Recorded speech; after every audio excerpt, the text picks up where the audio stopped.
I live here in Dundalk, Maryland. It would have been a tragedy. My husband is a CDL truck driver. He works right out of Sparrows Point or Trade Point Atlantic. He uses that bridge to commute. It's definitely always something that's on my mind is anything going wrong. But for me, it personally would have hit home. But the traffic that bridge sees every day, I couldn't even put a number on it. Thousands of cars, thousands and thousands of cars. And had this happened, say at 1:50 in the afternoon, I think we'd be having a very different experience and conversation.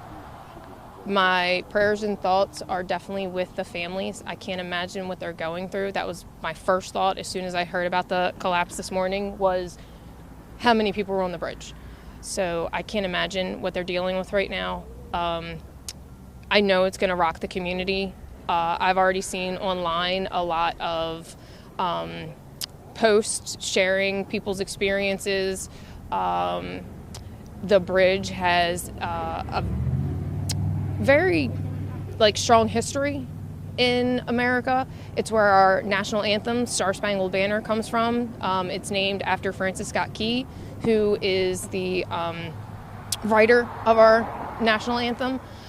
So Maryland in itself has a lot of history, and Dundalk has a lot of history that people I don't think even really know about, which is incredible, and the Baltimore area here.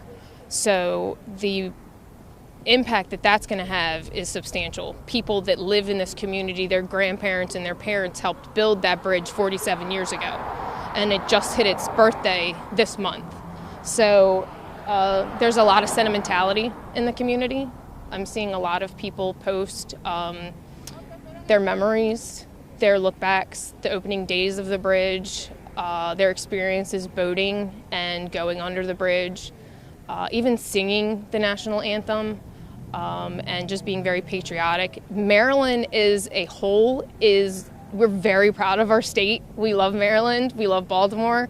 We love our sports teams, and this particular area in Dundalk is very close-knit. We are a large community, but we're very close-knit.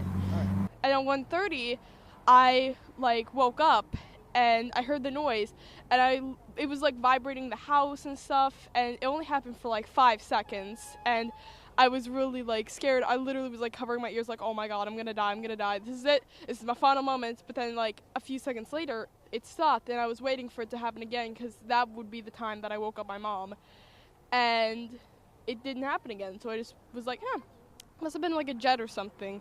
So I went back to sleep, and then my little brother, he woke me up. He was literally kind of shaking me a bit, and in the most calm voice ever, he said, "Hey, the Key Bridge fell." And I was like, "Oh my God, is everybody okay?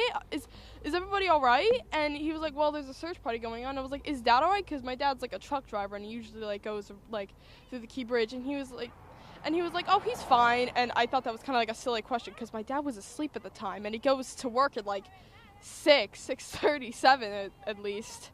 And I was just flabbergasted, so I went down the stairs, and my mom was in the bathroom. So I literally looked up the thing online, and I saw the footage, and I was like, "Oh my God!" And then I literally just me and my mom were just talking about it the entire rest of the morning before she had to go to work and stuff. And it was just it's really scary, to be honest.